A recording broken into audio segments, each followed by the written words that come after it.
Welcome to everyone. It is a great pleasure to be part of this event. In the past year, a lot has happened. We have seen some setbacks on the sustainability agenda in Europe, and I dare say beyond Europe. And I will talk a little bit about that with my panelists, but hopefully we will talk a lot more about the importance of supply chain management and especially on the role of a UN Global Compact.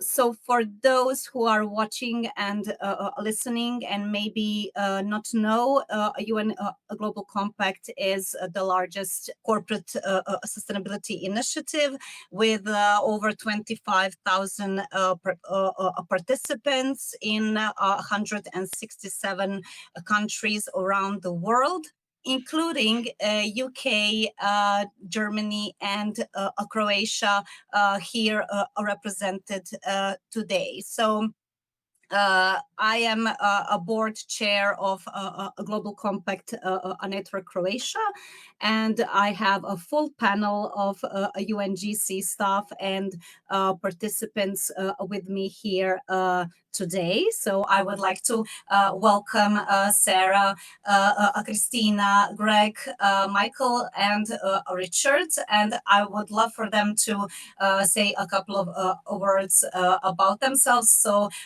maybe Sarah, we can start with you. I hope you are here. I cannot see you.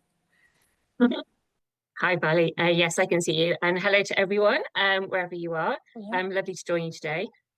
So yes, I head up the environment program at the UN Global Compact Network UK. I've been here 2 years now. And before that, I actually worked in the corporate world. So I think I'm going to share a little bit more about that later. Thank you. Thank you. Greg, you are here. Yes, I am. Thanks, Vali. So my name's Greg Ritt. I work for Stagecoach Group Limited. Stagecoach Group is the UK's largest bus and coach operator, operating in England, Scotland and Wales. I've been at the company for about 3 years as head of sustainability. And prior to that, worked in the finance industry in environmental and sustainability roles with Rothschild & Co. And prior to that with Unilever. So about 15 years or so in total of sustainability experience. That's my story. Thank you. Thank you, Greg. And from Germany, we have Michael or Michael. Yes, Michael Congdon. I don't know if I'm visible yet because I just turned it on. I've been in the energy business for 25 years plus. And in the last, since 2012, I've been deeply involved with sustainability management, building up all the processes. And in the last couple of years, explicitly with human rights issues. So I know climate issues, I know human rights issues and whatnot. And really excited to be here and to exchange with all of you. It's basically, we're a national energy provider in Germany and only operating in Germany. Perfect, thank you. Richard, maybe you can now present the local network. Yes, hi, I'm Richard. I'm heading our work program and business and human rights here. And we mostly deal on topics of supply chain, human rights violations. We have different formats I'll present later on. Apart from this, I'm also working on corporate governance issues, so to see how our members can deal with the current polarization among all over the world and what we can do about it. And before I mostly worked for GIZ, which is our development agency in Germany, abroad and in Germany. Thank you. And from Croatia, we have Kristina. Hello, good day, everyone. I'm Kristina, and I've been the head of the sustainability department at KONČAR since November 2024, not so long, but in this role, I'm responsible for the preparation of consolidated sustainability report for the whole KONČAR group, fully aligned with the whole CSRD corporating directive. I hold a master's degree in chemical engineering, and I have over 20 years of professional experience in environmental protection, waste management, energy efficiency, and sustainable development. Throughout my career, I led the implementation and management of integrated quality, environmental, and energy management system in line with ISO standards. Additionally, I work extensively on ESG strategy development and sustainability reporting. So I think Right. my expertise lies in combining technical knowledge with strategic sustainability planning. Great, perfect, Yeah. perfect. And I should say that as a board chair, I also represent a participating company. So I am a sustainability a director for Adria region and a regional leader for Central European region at Forvis Mazars. So just to say that part as well. So I would love to start with Greg, because you did say that you have 15 plus years of experience in sustainability, and I would love for you to share with everyone your view about the developments in this field, what you're focusing on today, and what was maybe more of a focus 15 years ago, and how this changed. Yeah, thanks.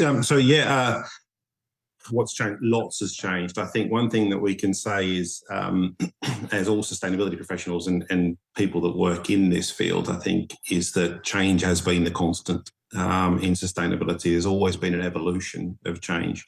When I started off my working career, I started off with BHP Billiton in the steel industry in Australia, and I moved over time, moved into sustainability and like I said, over the last 15 years, when I started working with Unilever, which was in Singapore at the time, it was a rapid change in that organisation of almost what felt like almost overnight of sustainability being embedded core within the business. I think back then it was a combination of making sure that organisations are doing good. Almost having a license to operate in some instances, and sort of evolving their own practices in a way that felt was the right thing to do. I think the evolution that we've seen, particularly in recent times or more recent times, is this mandatory voluntary reporting frameworks that are coming into place. At Stagecoach, we only operate in the UK. We're not exposed to the likes of CSRD and ESRS as the way continental European organisations are, and some UK as well. But we still know that we need to maintain that sort of that voluntary reporting space. So I think the big change that I've seen is that whole regulatory environment, that regulatory space and framework, guidance, if you like, that's come into play. I think that there's always been an emphasis on efficiency, and that's pre-sustainability times. I think everybody's wanted to save money, save resources, reduce waste. All those sorts of things have come into play. It's just that sustainability has really put that spotlight on it in more recent years. I think for us at Stagecoach, it's definitely about decarbonisation. We've got close to 8,500 buses that operate across the UK. We're a significant market share of the UK bus and coach area. And it is decarbonisation through electrification, and switching from diesels to electric vehicles. And then obviously reducing resources where we can in that space. So that efficiency is a big piece for us. There are probably two other areas that I can see that are really important for Stagecoach, and that's around transparency. And I think that's for everybody, in fairness, in this space, and collaboration. And again, that's this sort of environment, this collaborative space, whether that be internally with your internal stakeholders or externally with suppliers, supply chain, or other partners, customers, clients, etc., is a real area of focus for us, all fitting within our own business values of making sure we do the right thing as an organisation. That's core. Make sure we plan for the future. Through our decarbonisation route and opportunities and establishing or increasing those. Obviously supporting our communities. We're very community based, operating in the local areas and local communities and supporting those communities and ensuring that we're sort of a down to earth organisation and as I said, we work together. So that whole collaboration piece, I think, again, comes back into the sphere when you look at our business strategy. So ingraining that within our business is key. We've set our science-based target. We've got our alignments with various frameworks. We need to sort of build on that now, I think, over the times that we have ahead of us, through some perhaps choppy waters that we're seeing globally. Okay, perfect. Yes, we will talk about collaboration, especially for the scope 3. Anyone focusing on scope 3 definitely knows how important the supplier engagement is. So we will talk about that and about the regulation and the shifting regulation. But before we get into those hard topics, let me go to Sarah, because in the last years we have seen people transitioning to their careers towards sustainability. And Sarah, I know that you had a very successful career in marketing and commercial area prior to coming to sustainability. So if you can share how that shift came to you, and what are some of the lessons learned, or what did you take from that journey? So yeah, I think hopefully I'm a good example of there's no one route into this. Yeah, most of my career, probably nearly 20 years, was marketing, commercial. So I worked mainly in food and drink, a bit of healthcare as well, for a mix of companies. So some big nationals in the UK like Warburton's, and then Oatcakes, but also multinationals, so Nutricia. And mostly what I was doing was launching totally new categories of products that probably weren't yet sold, so free from gluten-free products. Also launching completely new brands, which generally meant probably that we were trying to launch some kind of new innovation. So not that I realized at the time, because probably at the time it was all just very hard. But during that time, I guess my day job essentially was, how do I get this business that don't know anything about this to get on board, understand it, understand the business card, understand the business case? How do I understand all parts of this business as it exists now, so that I can understand, anticipate what barriers are going to come up? And so I suppose really it was kind of extreme stakeholder management as well as extreme supply chain understanding, because we were probably also setting up new supply chains, needed to probably understand what are the considerations, what are the restrictions, what are the opportunities. Then I moved, really 10 years ago was actually the start of my sort of very hands-on sustainability journey, when I joined a company called Pucker Herbs, which is a global organic herbal tea brand. But when I joined, it was a founder-led startup in the UK. The two founders were absolutely uncompromising in terms of doing everything in the most ethical and sustainable way, which I very quickly discovered meant we were doing things that had never been done before. We were having to forge new alliances and new industry relationships to try and develop new packaging materials so that we could achieve our very ambitious sustainable packaging policies. We were essentially pretty quite early adopters of things like adaptation, because a lot of the places we were sourcing our herbs were already kind of getting at the brunt end of extreme and unpredictable weather events. So very early on, we were starting to work with them on intercropping, launching sort of adaptogenic and pioneering hubs so they could build resilience. And we were also really at the forefront of how do we set the kind of internal and external standards that we want. So we were a sort of founding UK B Corp member. Probably the biggest thing from a supply chain perspective was that we wanted to be sure that everything we sourced was ethically traded. So we worked with a very new certification called Fair for Life, which needed to audit your entire supply chain. So we were sourcing from probably 100 countries, being sold in probably 70.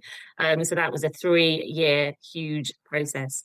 But then I joined a company called Neighbourly, which is a social and environmental impact platform, which connects companies to kind of local charities to help them volunteer, help them donate goods or sort of donate money. And actually, whilst I was there, we were working with some very large clients like Sainsbury's, Samsung, Aldi, Marks and Spencer's. And increasingly, the clients, were finding themselves in that position where their sustainability was now, that their roles were now suddenly so much more central and strategic. And so actually they were coming to and saying, okay, how did you do this? How did you navigate actually managing these stakeholders, implementing what you need across the business? So took a bit of time off to do some additional training with the Cambridge Sustainability Institute, and then joined UN Global Compact. So it's been great to be able to hear more of the amazing stories that businesses are doing, and actually just the innovation that everyone is getting on with, but also learning together on how do we navigate this ever-changing landscape. So that's my story. Quite a journey. Yes, thank you. I mean, for companies that are under scope of corporate sustainability reporting directive, we have seen in the past 2 to 3 years, a lot of people kind of transitioning into these new roles. I guess that Kristina, you are also one of those people, because KONČAR is one of those companies that was or is in the first scope of a sustainability reporting directive, and you have just published your annual report along with the sustainability statements within that report. So I would like to hear more about your journey and what were some of the challenges on the way, to publishing that first CSRD aligned and ESRS aligned report, and how did you overcome those challenges? Oh, Vali, that's A big question. quite, yes, quite a story. Actually, my journey starts, I think, 10 years ago, like Sarah, in our creation global company HEP for energy company, and we had 10 years of reporting, but I transitioned from HEP to KONČAR because of this recording according CSRD,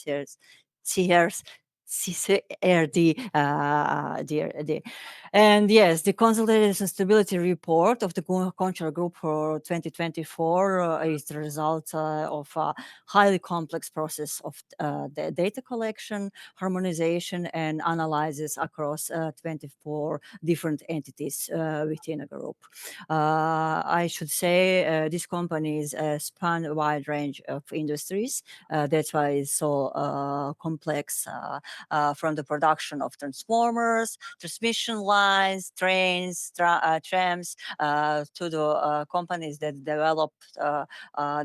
they're developing a digital solution and advanced energy systems. This diversity makes KONČAR unique, but also presents significant challenges in terms of sustainability reporting. So our process of held, of course, a lot of of challenges, but the steps was, of course, a double materiality assessment as a heart of this sustainability reporting. The DMA process required to evaluate both the impact of sustainability issues on the company and the company's impact on society and the environment. As you know, the comprehensive assessment was instrumental in identifying material topics that will shape the sustainability strategy and reporting focus. Also, the process was intricate, demanding excessive stakeholder engagement and data analysis. And to navigate this, KONČAR leveraged its long-standing commitment to sustainability, as you know, as evidenced by its early adoption of the UN Global Compact principle, even in 2007. And we also developed the sustainable development strategy for 2024-2036. And then the next step was, of course, data collection, and that was the main issue. Actually, that was something that we actually have as a main challenge in the whole this process. But I think that the whole company will report this as a main challenge. And this I should say that KONČAR faced challenges in gathering granular data, particularly concerning Scope 3 emissions and supply chain metrics. But I think that's, as I said, the whole reported this. To address this, the company initiated the integration of advanced data management system and collaborated closely with suppliers to enhance data transparency and accuracy, which is, I think, some natural steps to make this report happen. And then the next step was IT support and analyze what we have and what we have to upgrade. And this is still ongoing process, and I think that this will be a process for next couple of years, actually. And the last step was stakeholder engagement. To ensuring a comprehensive stakeholder involvement was crucial, actually. KONČAR expanded its engagement effort, incorporated feedback from employers, investors, customers, and the community partners as well. This inclusive approach enriched the materiality assessment and ensures that the sustainability report reflects diverse perspectives and expectations. So the main challenge, the most significant challenge, actually was the collection and synchronization of data from across the KONČAR group, combined with the needs to ensure compliance with the European sustainability reporting standards. What was our aim? This required close coordination between companies to the adoption of unified reporting methodologies, as for example this DMA, and internal education as well. That was also the most crucial step. One of the most crucial steps of the new regulatory framework, as well as this omnibus now, and also a cross-functional collaboration of our teams across the group. So the active involvement of sustainability, finance, legal, and operation experts was the key to aligning practices and ensuring data consistency across the group. So lesson learned, just shortly, early planning engagement is crucial. Digitalization and stabilization are ongoing processes. Digital maturity is strategic assets, and cross-functional collaboration enhance outcomes. And the last but not the least, continuous improvement is necessary. So by confronting these challenges head-on, embracing a culture of continuous improvement, KONČAR not only achieves CSRD compliance, but also reinforce its commitment to sustainable development and transparent reporting, we think. Perfect. No, thank you. You said it really good. So I do believe also that any company would say that data management or data collection and data management is the most challenging part. And to this regard, I think that we should all congratulate any company that has published sustainability statements according to the CSRD. It has been quite an endeavor, I think. But we haven't even finished the first year of reporting, and we have received, as you said, omnibus package from the European Commission. So now the European Commission is proposing significant changes in terms of postponements and then actual changes in the regulation, and not only for the sustainability reporting, but also for the sustainability due diligence. So the CSDD, or the Corporate Sustainability Due Diligence Directive. So we can say that due diligence is also being questioned at the moment, and I should say not only with CSDD and with the EU, because in Germany, as far as I know, the National Supply Chain Due Diligence Act is also apparently probably going to be repealed. So Michael, if I can take this over to you, if you can explain the situation, what is going on in Germany, and how has this been affecting your company? The interesting thing is we have a sector dialogue for energy, and we've been working together for the past couple of years. And then there was sort of a panic when people read the information about them repealing the law. What they often skipped over initially is that it's not only going to be repealed, but it's going to be adapted to what the CSDD is supposed to have. But the question is, what will the CSDD have in the future? Because those discussions are still in place. The law is there, but they want to change it. So I noticed the panic in the group. It's a typical reaction when you're used to a particular framework and you've built up procedures for it. But what I think a lot of people have forgotten is that before we even got to this situation, there was no law, and people were still trying to build up sustainable supply chains. So the law that we have right now provided us with the structure, and we'll just go step by step. If we want to be sustainable corporations in the future, then it shouldn't be only relying on some regulatory framework. So we did get together, we had discussions about it.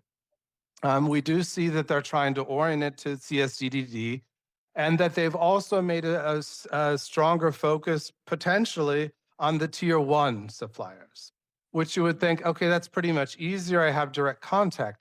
If I can put it in context, we only have 2,500 employees. Some people would say, wow, that's big. When we look at the others that we're dealing with, some of them have 30,000, hundreds of thousands of people. So it's quite a difference there.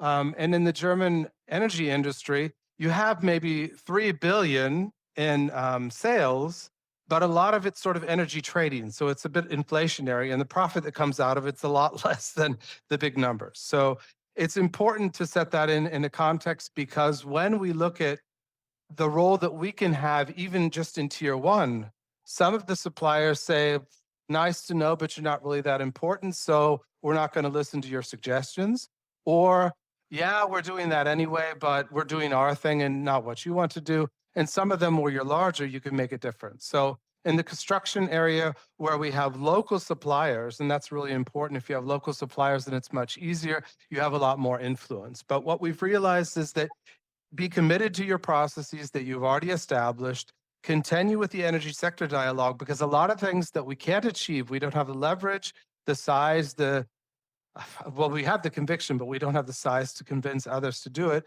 So through the sector dialogue, we have the possibility of trying to make a difference, getting others involved in the different tiers, tier 1, 2, 3. And I can talk more about that later, but we haven't panicked and thrown everything overboard. We're basically just developing based on the developments from the new government that hasn't been formed yet, but will take place probably in the next couple of weeks. Yeah, but thanks for the question. Yes. Thank you.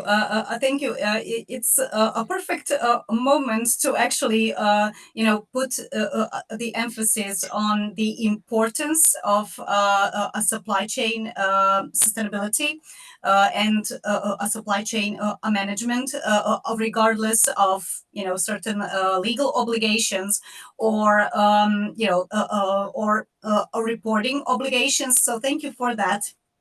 And Richard, I also know that the local network in Germany had or has a program specifically supporting companies in the implementation of this act that is now maybe going to be, or probably yes, going to be changed. So can you share about this program that you have? Yes, thanks. I mean, maybe just before I started, it goes a bit back to what also Michael said. I mean, some of the practitioners within business and human rights have really thought, when was it, 2.5 weeks ago, 3 weeks, when the first coalition agreement of the new government was published, that now it's all going to change and basically everything is going back. And we also, I mean, if this was true also for this format of exchange of human rights officers and companies, we would have to see if this has in a way a life also with the new government. But I mean, the thing is, what was forgotten a little bit in the beginning, also because, I mean, I think by some politicians who wanted to, in a way, like make a benefit out of the agreement, was that it's replaced by the CSDDD, but it's not abandoned itself, and this means it will continue with supply chain due diligence as well, and also it's a bit a chance, because like in a way, like in the past, there was a lot of companies who fell under the law, and then they had to implement these processes and so on. But now it's also really about, like, I mean, who is doing it in a way, like from an intrinsic perspective, and who really believes in what they do, and who believes also in the business case behind supply chain diligence and so on. So I think it's and we are a voluntary initiative. The Global Compact is not mandatory; no one has to participate. But we assist companies who say, I want to move one step further, and I want to go beyond compliance, and that's also why we have initiated this format, exchange of human rights officers, because it was a new role. Because companies so far, they did not have assigned human rights officers. This you would more know from governments or like public institutions and so on. And with the law entering into force in 2023, all companies that had more than 3,000 employees had to assign someone who will actually do the surveillance over the whole risk management system surrounding the new law. So basically, sort of like a human rights risk officer, so to say. And this could be one person, but also in some other companies, it's like a council who's looking at these issues. And but most companies actually have assigned a specific person to this. And so we have seen the need for bringing these new offices together to exchange about, like, what does the law say? What are the prerequisites? How are you furnished? Also, do you have a team around you? Or are you working just by yourself? What are the resources? And so on. And so it was really like catching great interest. So in 2024, when the law actually entered into force also for the smaller companies, which only have 1,000 plus employees, we opened a second group. So also enabling the smaller companies plus 1,000 employees also to have their offices to sit around and discuss the actual topics. And until now, we do it twice a year at least. also sometimes hosted by companies, and people really value that we sit down hands-on, we talk about how can we fulfill the requirements of the law, but also, for example, in these days, I mean, issues we talk about is like how do I talk to my board, for example, if my CEO comes and says like, look, I mean, reporting and everything will be changed in the future. Why do I still need to give you the resources for a team of 5 persons, you know? So we come up also like, what are the strategies in order to answer, for example, to the C-suite level and so on. So really also very practical levels on governance as well. Thank you, great. So can I ask, did you feel or do you expect to feel an impact of this, a legal shift? I think the main question would be resources, and maybe also Michael can talk about how the discussions are in his company. For what we see from our members is that, I mean, everyone who has especially put resources into it already, they have an interest also of continuing with it, because otherwise, it wouldn't really make sense. And the question will be if, for example, I mean, companies who have not taken the necessary steps ahead, have a like fully fledged risk management system, agreements mechanism, and so on. If they will have the resources in the future also to maybe come up because they think it's necessary, and maybe in the future, there will be less public also scrutiny about this, and also our supervision authority, they will sanction less. This was also part actually of the announcement now, that they say only severe human rights violations, but also then we start the definitions, you know, I mean, what is now a severe human rights violation, but there's another one. So I think there's a lot of like rumors, misunderstandings. We'll have to see how it's going to be with the new government. So there might be some changes, maybe limiting resources, but I think there's also good reasons for things to continue as they were. Michael? Yeah, just a short comment to that.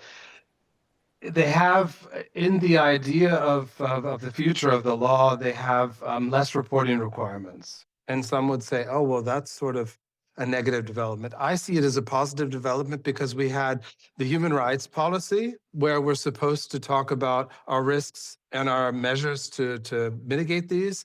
We had it in the report that we were supposed to do on a yearly basis. And then we would have had certain aspects also in the CSRD. So it's way too much. And even if you can integrate them into a similar process, it makes it much easier to just do your human rights policy, talk about the specific risks that are a potential problem or a definite problem for you and how you're dealing with them, and have it on one area so we can finally focus on less transaction costs and more on getting effective measures to make a change. And that's what I find very important. Oftentimes we forget that reporting is not the goal. It's a very different goal, and we have to get back to that focus. Yeah. Wow. Yes. So it's about what is important for you strategic wise, and not filling the reporting requirements. So yes, perfect. We can maybe now go to UK, because there is also a law in the UK that is actually in place since 2015, I believe. Greg, can you tell us more about the Modern Slavery Act, and how has this regulation impacted businesses in UK? Yeah, absolutely. I think just echoing what you just said there, Michael, around reporting that's the output of all the stuff that you're doing. Yeah. That's the bit that we've got to remember.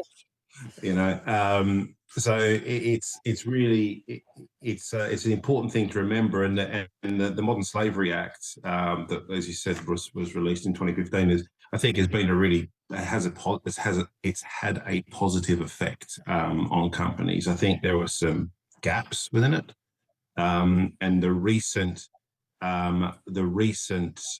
development in that space is this transparency in supply chains document that's been released, I want to say last month. And that is really it's a guidance document, it supports organizations in sort of defining what they have to do, what the next steps are going to be. And I think that's probably one of the gaps that we saw. It's like, here's the law, this is how you have to comply, or this is your compliance piece.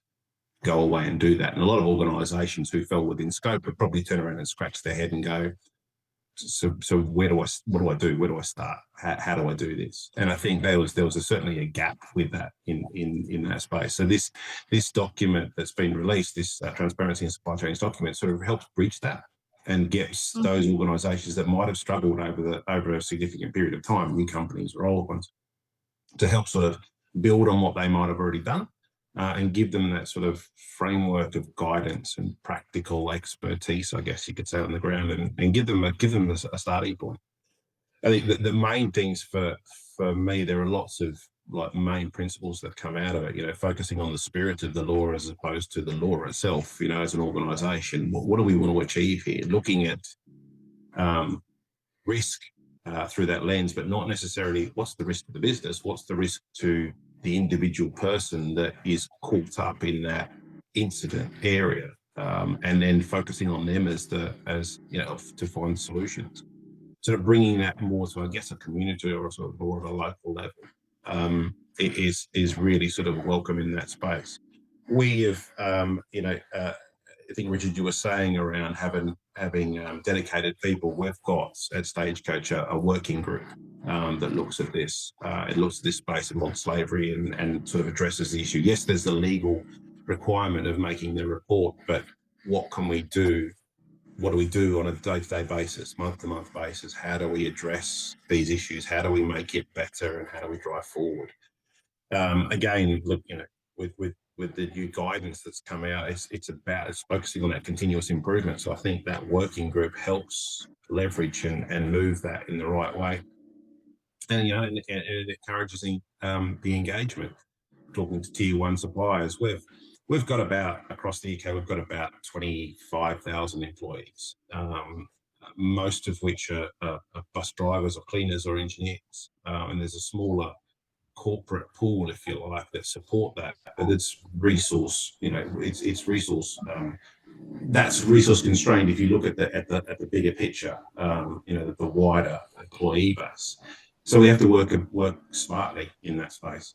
So one of the things that we've done is to reach out to external partners to support us. Yes, we've got a working group which involves, you know, members of the legal and compliance team, members of procurement and logistics, myself, I sit on that, our risk team, HR, all of those players are in that from an internal stakeholder perspective. But where does the real expertise come in? So we've recently signed a partnership.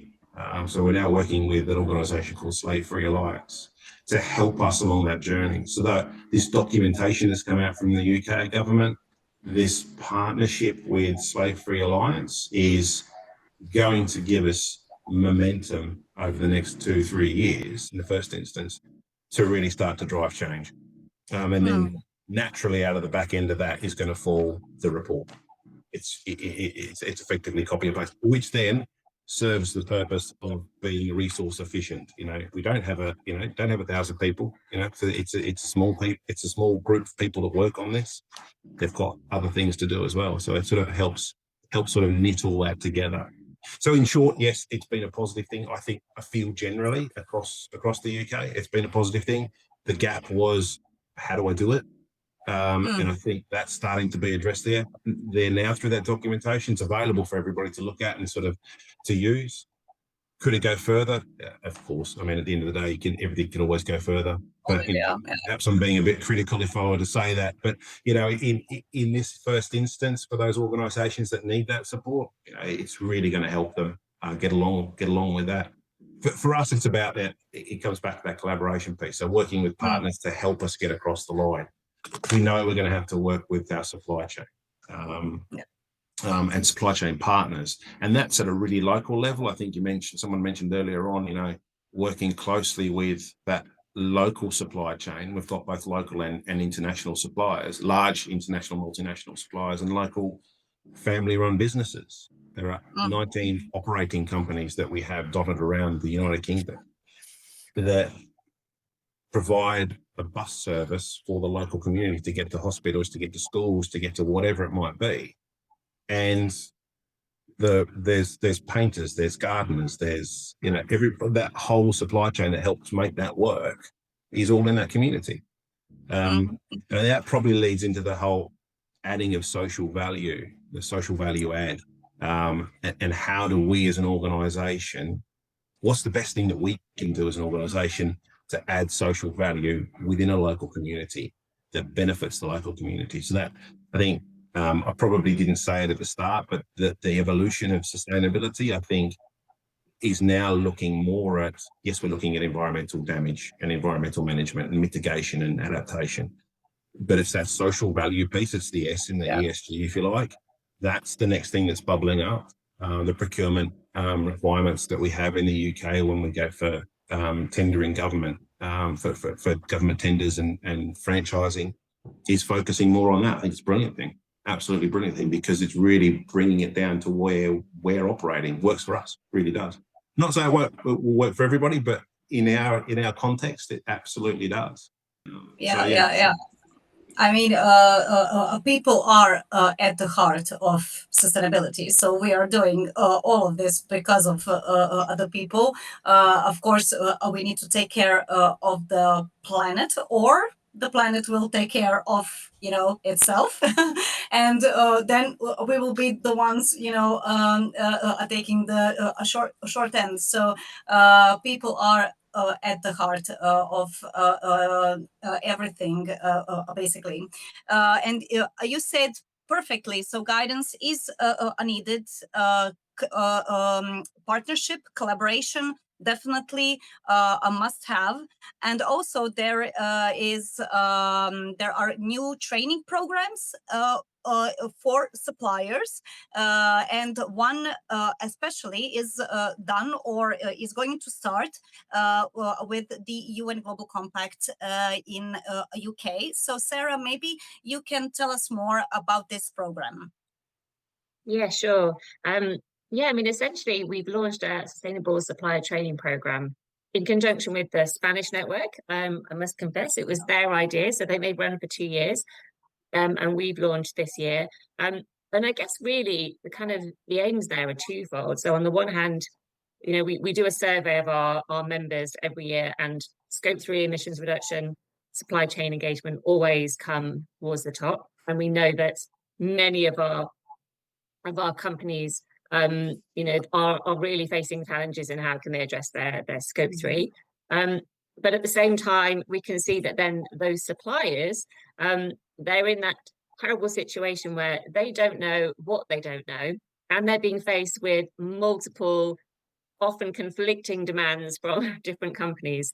So the aim of this really was to essentially help navigate those challenges. So we are offering this program to some of our largest business members, including Stagecoach.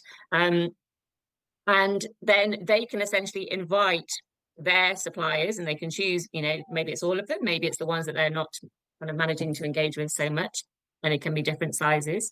And that can be a global supply chain as well, so we can provide support in different languages. But the program it's already started, so it's running from March to August, and essentially it's kind of going through sustainability essentials. So what do you need to know about sustainability? It's covering, because UN Global Compact has 10 principles across environment, human rights, anti-corruption and labour. So essentially it's taking you through what do you need to know and understand about environmental, social, sustainability, governance aspects, as well as the UN Sustainable Development Goals, and reporting on what's coming up. And there's a mix of live online sessions, which features business case studies, but then also we've got an online learning platform, so participants go through a number of topics, and then there'll be additional kind of support afterwards. But the aim there is that really, hopefully, it will help. So the companies that are signing up for this to then get their supply chains trained, hopefully will help level up that kind of knowledge, and help them to accelerate how they're going to achieve those sustainability strategies, especially across Scope 3.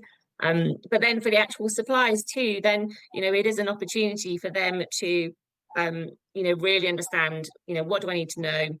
What are the tools, frameworks, resources available to help me? how can I now prioritize what's most important to our business so we can start thinking about, how we prepare ourselves best for the risks and opportunities coming up for our own infrastructure, our supply chain, our people, our communities. So we're in the middle of it, but yeah, we're very hopeful that it's going to be successful, and then we'll carry on running it each year. Okay, perfect. Thank you. Greg, you want to share something? Yeah, sorry.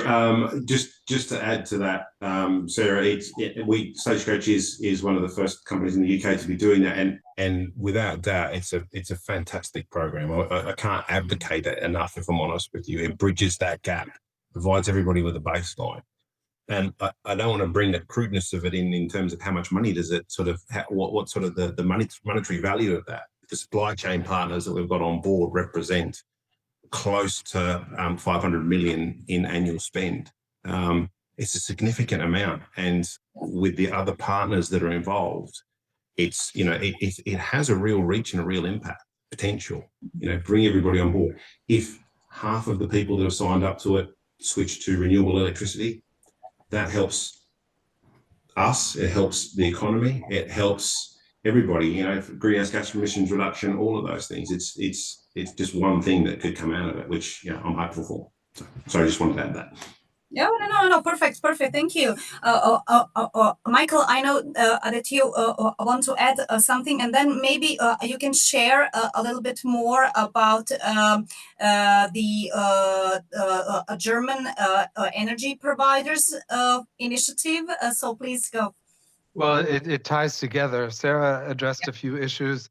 The fact that this important co-working with the suppliers. What we often forget is some of the things we can do really efficiently and effectively as individual businesses. And some of the things it's more important to collaborate with others in your field, because everyone was bitching, if I'm allowed to say that word, about the fact that there's so much bureaucracy and transaction costs. But how much did they cost themselves? If we as energy businesses all individually go out with our supplier code of conduct, and there are 900 on the number, sending that out to all our suppliers, then they think, oh my God, I have 900 of these things to deal with.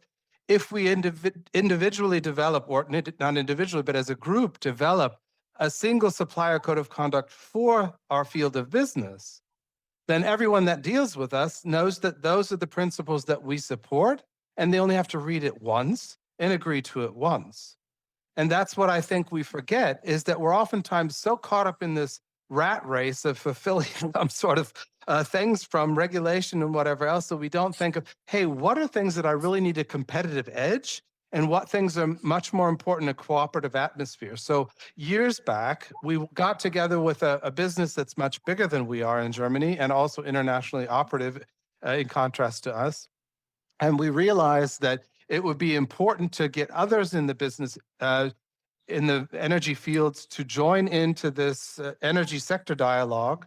And then we talked to officials from the German government, and we talked to NGOs, and we talked to unions and to different representatives of other groups, and finally formed a couple years back this sector dialogue. And I can say it was the best decision that we've ever done, because a lot of things that we could not do individually with very little leverage are much more, they're cost effective. They're much more effective in convincing others to work along, because you have a bigger group of people. And we're also joining together with the automobile sector dialogue. So it's possible that you do it cross-sector. It just doesn't have to be your sector. Fantastic. I hope that there are initiatives like that in other countries, or that you just do it on your own, together with your business associations, get together with unions. It's not easy because everyone has different views, but it's very important to be very open about the misconceptions that you hear. Sarah says this, and I think, hey, what's she talking about? And then Kristina says this, and I'm really upset. And then we talk about it openly, and we deal with the issues immediately before it becomes a major problem. It's the best decision that we ever made. Yeah, thank you. Great point. Thank you. Kristina, I can go then towards you because I know that this year KONČAR is also focusing more on suppliers and doing a sort of a supplier assessment. So maybe you can tell us about your plans there. Yes, in 2024, KONČAR Group has intensified its efforts to enhance the stability within its supply chain, focusing particularly on suppliers' assessment and the reduction of the Scope 3 emissions. So KONČAR is committed to integrated ESG criteria in its procurement process. This includes evaluating suppliers based on their compliance with ESG standards, such as environmental practices, respect for labor rights, ethical business conducts, and etc. We strive to collaborate exclusively with verified suppliers, actually, whose materials and components are socially and environmentally responsible, thereby ensuring actually that the entire value chain aligns with our sustainability goals. So in relation to reducing scope emissions, I have to say, given that 99.6% our carbon footprint emissions stem from scope 3 activity, KONČAR is actively working to reduce scope 3 emission through collaboration with suppliers. In this discussion, we said lots of this collaboration, but it's really, really important to underline this collaboration. Specific specific measures that we are being implemented and they are giving our results actually already. That is encouraging suppliers to adopt energy efficient practices and especially renewable energy resources. We have problem with the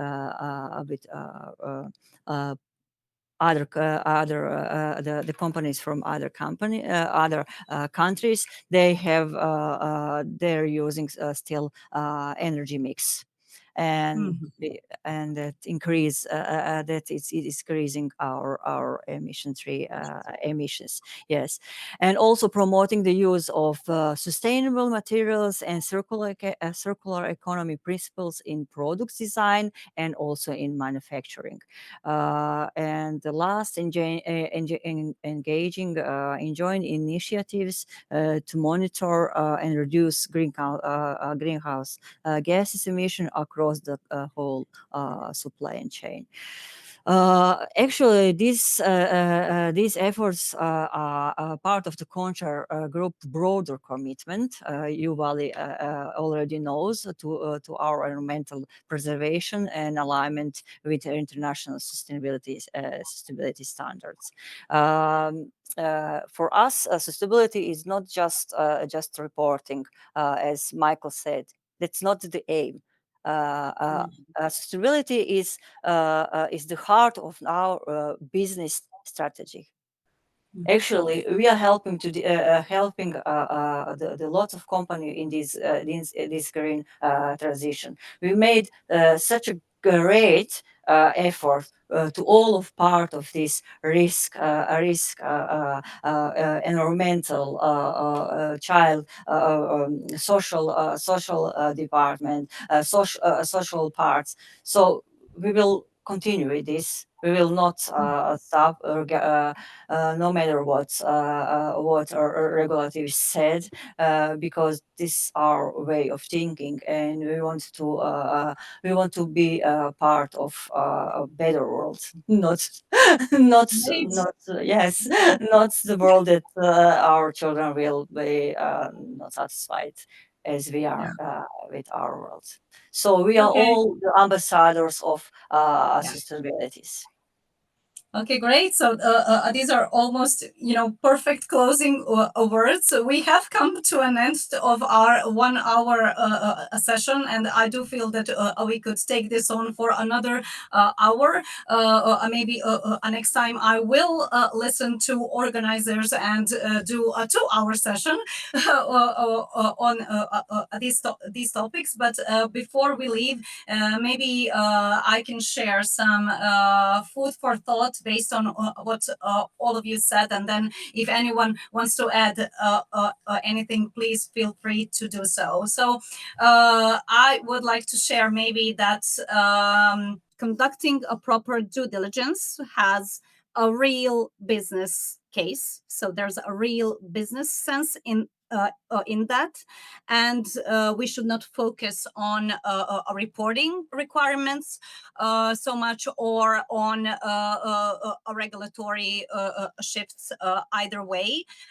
Because, and why? Because, well, as you all said, supply chains today are global and they are complex, and there are significant risks there for any company, and those risks can affect the reputation of a company, provoke consumer boycotts, investor withdrawals, legal penalties, and at the end, loss of business. So there's a real business case for looking in your value chain, in your supply chains, and taking care of your business. So it's about taking care of your business.